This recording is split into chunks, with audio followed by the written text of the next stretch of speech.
Dalam proses pemahaman diri, ada satu pertanyaan yang sangat mendasar, yakni who am I, atau siapa saya.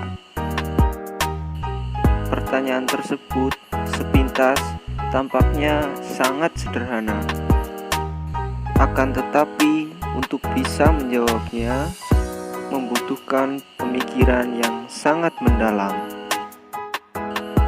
Karena banyak sekali aspek-aspek dari diri kita yang harus kita ketahui.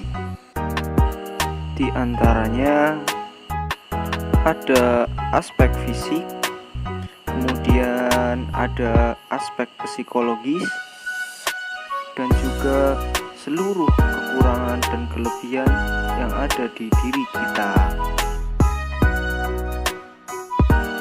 Pada dasarnya, setiap manusia oleh Allah telah dianugerahkan potensi dan keunikan masing-masing. Antara individu yang satu dengan individu yang lain tidak ada yang sama. Sejak lahir, mereka telah memiliki kemampuan dan potensi masing-masing untuk bisa bertahan hidup serta tumbuh dan berkembang.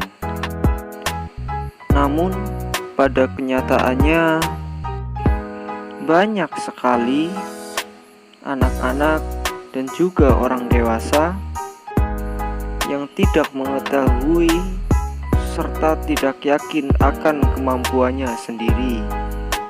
Untuk itu, maka di sini kita perlu mengetahui seluruh kemampuan dan kekuatan yang ada pada diri kita supaya kita bisa mengoptimalkan seluruh potensi yang sudah Allah kasih untuk kita. Apa itu potensi?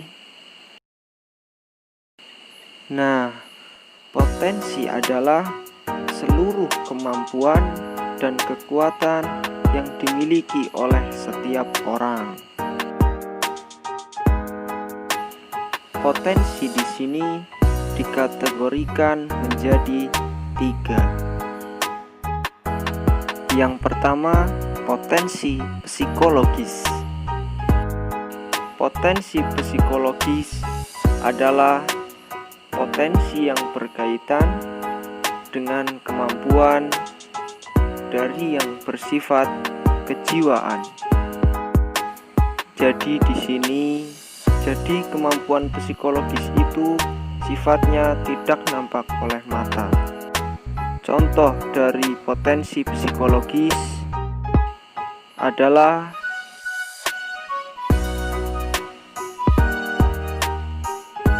kemampuan atau potensi yang ada tidak bisa langsung dilihat oleh mata. Akan tetapi perlu sebuah alat khusus yang disebut dengan tes atau mungkin angket untuk mengetahui berapa tingkat kecerdasan seseorang atau sebakat apa yang dimiliki oleh seseorang. Yang selanjutnya, yang kedua yaitu potensi fisiologis. Potensi fisiologis adalah potensi yang berkaitan dengan seluruh anggota tubuh beserta kualitasnya yang bersifat fisik dan tampak oleh mata. Contohnya di sini adalah mata. Jadi, kita bisa melihat dengan baik. Berarti kita memiliki potensi fisik atau potensi penglihatan yang baik. Tangan kita bisa menulis, ya. karena tidak semua anak terlahir dalam keadaan yang normal dan ada yang terlahir tidak memiliki tangan. Potensi akademis.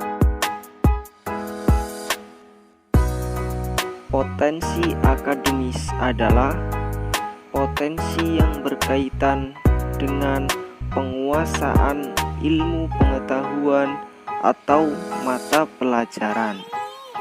Nah, di sini sebagai contoh, misalkan ada si A ahli di bidang matematik, kemudian ada si B, ia lebih ahli di bidang bahasa. Kemudian ada si C, dia menguasai di bidang agama. Dan mungkin ada si D, dia lebih ahli di bidang seni. Ya, jadi dengan apa yang sudah saya sampaikan, agar kita mampu memahami satu persatu potensi yang sudah Allah kasih kepada kita, mulai dari kecerdasan, kemudian potensi fisik, dan juga akademis. Jadi tidak ada alasan lagi buat kita untuk tidak percaya diri ataupun merasa minder. Terkadang ada anak yang merasa dirinya bodoh, padahal sejatinya kalau dia mau belajar dengan sungguh-sungguh, dia bisa mencapai dan bisa meningkatkan kemampuannya secara maksimal.